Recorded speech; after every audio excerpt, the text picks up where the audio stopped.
الحمد لله وكفى وسلام على عباده الذين اصطفى أما بعد فأعوذ بالله من الشيطان الرجيم بسم الله الرحمن الرحيم يا أيتها النفس المطمئنة ارجعي إلى ربك راضية مرضية فادخلي في عبادي وادخلي جنتي صدق الله مولانا العظيم। तो मुहतरम मुकर्रम हज़रत उलमा किराम मुअज़्ज़ज़ हाज़िरीन अज़ीज़ तलबा, আমরা যেখানে বর্তমানে আছি এটার নাম হলো দুনিয়া। এটার নাম ছিলাম আলমে আরওয়াহে, আলমে আলম মানে জগৎ। আমরা বলি না আলহামদুলিল্লাহি রাব্বিল আলামিন, বহু বচন জগৎ, সব জাহানের মালিক। তো জগৎ একটা না, অনেক। তো আমাদেরকে আল্লাহ পাক সৃষ্টির পরে বিভিন্ন জগতে রাখছেন। সৃষ্টি এক জায়গায় করছেন, সংরক্ষণ এক জায়গায় করছেন, বর্তমানে এক জায়গায় আছি, কিছুদিন পরে আর এক জায়গায় যাব। এরপরে ওখান থেকে আমাদেরকে যেটার নাম হলো আখিরাত, নাম কি? ওই আখিরাতে আবার আল্লাহ পাক জায়গা বানিয়েছেন দুইটা। আখিরাতে দুনিয়াতে না, আখিরাতে জায়গা কয়টা? দুইটা। একটা হলো আল্লাহ পাকের গেস্ট হাউস, মেহমানখানা। তো আল্লাহ হবেন মেজবান, যারা ওর ভিতরে জায়গা পাবে তারা হবে মেহমান। মেজবানকে আল্লাহ নিজেই, যার কারণে আল্লাহ পাক এমনিতে সবকিছুই আল্লাহ বানিয়েছে, কিন্তু তার মেহমান খানার ব্যাপারে আল্লাহর ঘোষণা হলো আ'দাদতু, যে আমি আমার কুদরতি হাতের দ্বারা স্পেশাল ভাবে আমার বান্দাদের জন্য, মেহমানদের জন্য ঘর নির্মাণ করেছি।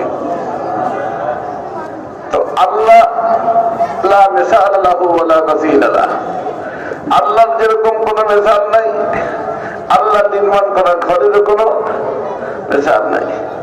আল্লাহ বলেন মা লা আইনুন রাআত ওয়ালা উযুনুন সামিআত ওয়ালা খাতারা আলা কলবি বাশার, কোন কানে শুনে নাই, চোখে দেখে নাই, এমনকি কল্পনার জগতেও আসতে পারে না যে আমি কত সুন্দর করে বানাইছি। আল্লাহ পাকের মেহমানখানা, আল্লাহ পাকের গেস্ট হাউস, মামুলি ব্যাপার। তো ওই গেস্ট হাউসের ভিতরে কিছু মানুষ যাবে আখিরাতে। কখন? আখিরাতে। আর কিছু মানুষ যাবে, আল্লাহ পাক আরেকটা জায়গা বানাইছেন, কঠিন জায়গা। সেই কঠিন জায়গাটা আল্লাহ বানাইছেন আল্লাহ পাকের জেলখানা। ওটা কি? জেলখানা। তো জেলখানায় কারা যাবে? যারা মুজরিম হবে। কে হবে? মুজরিম মানে অপরাধী, যারা অপরাধ করবে। অপরাধীরা জেলখানায় যাবে, আর যারা আল্লাহর কথা মানবে তারা আল্লাহর মেহমানখানায় যাবে। এই অপরাধ এবং মানা, এই দুটোর সম্পর্ক হলো এই দুনিয়ার সাথে। এই যে বান্দা যে বিভিন্ন জায়গা হয়ে ওখানে যাবে, এর ভিতরে এই অপরাধ সংগঠিত হতে পারে এখানে, আর আল্লাহর সাথে বন্ধুত্বের সম্পর্ক হতে পারে এখানে। এখানেই বন্ধুত্ব, এখানেই অপরাধ। এখান থেকেই নাম লেখাতে হবে, গেস্ট হাউসেও নাম লেখাইতে পারে, আবার জেলখানায়ও নাম লেখাইতে পারে। এবং এই জিনিসটা আল্লাহ পাক ঐচ্ছিক করে দিয়েছেন, যার ইচ্ছা হবে সে যে কোনো লাইনে নাম লেখাইতে পারে। একজন গরিব মানুষ, সে ইচ্ছা করছে যে আমি আল্লাহর গেস্ট হব, সুযোগ আছে। একজন প্রেসিডেন্ট, সে ইচ্ছা করছে যে আমি জেলখানায় যাব, যেতে পারে। কথা কি বুঝতে পারছেন? অর্থাৎ আল্লাহ এটা বলবেন না তোর মেহমানখানায় যাইতেই হবে। আল্লাহ আল্লাহ এটাও বলবে না তোর জেলখানায় যাইতেই হবে না, কুল্লু মুয়াসসারুন লিমা খুলিকা লাহ। আপনার আমার ইচ্ছার সাথে সম্পর্ক। তো বর্তমানে আমরা যেখানে আছি এটার নাম আদমে দুনিয়া, যেভাবে বলতেছে মুখস্থ রাখবেন, আদমে দুনিয়া। আর আমাদের জন্ম হয়েছে আদমে আলা, আমাদের জন্ম ঊর্ধ্ব জগতে। কোথায়? ঊর্ধ্ব জগতে। আমাদের ধারণা যে আমরা এই ফরিদপুর জন্ম নিয়েছি, খুলনা জন্ম নিয়েছি, নোয়াখালী জন্ম নিয়েছি, ঢাকা জন্ম নিয়েছি। এখানে জন্ম নেয়নি, আমাদের জন্ম ঊর্ধ্ব জগতে। আমাদের তার কারণ বুঝেন, এই যে চেয়ারের উপরে এই যে চেয়ার বসানো, এখানে 5টা জিনিস। কয়টা জিনিস? একটার মাধ্যমে আল্লাহ এটা পরিচালনা করতেছেন, আর 4টা হলো বাহন। 4 জিনিসের মাধ্যমে আল্লাহ দেহ বানাইছেন। এইটা হলো বাহন, এটা আমি না, এটা আমার। আমার কি? আমার দেহ, তাই না? আমার বাড়ি, আমার দোকান, দোকান তো আপনি না। আমার গাড়ি, গাড়ি তো আপনি না, ওটা আমার। 2 টাকা থেকে আমার, তো এইটা আমি না। আমি কই? এর ভিতরে আছি। যতদিন আছি দেহ সচল, যখন নামে যাওয়া দেহ অচল।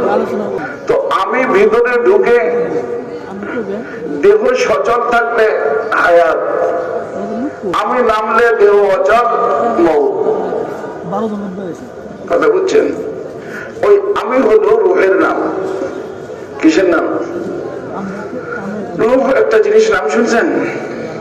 এই রূহ হলো আমি, রূহ হলো হাজী সাহেব, রূহ হলো হুজুর, রূহ হলো আব্বু, রূহ হলো আম্মু।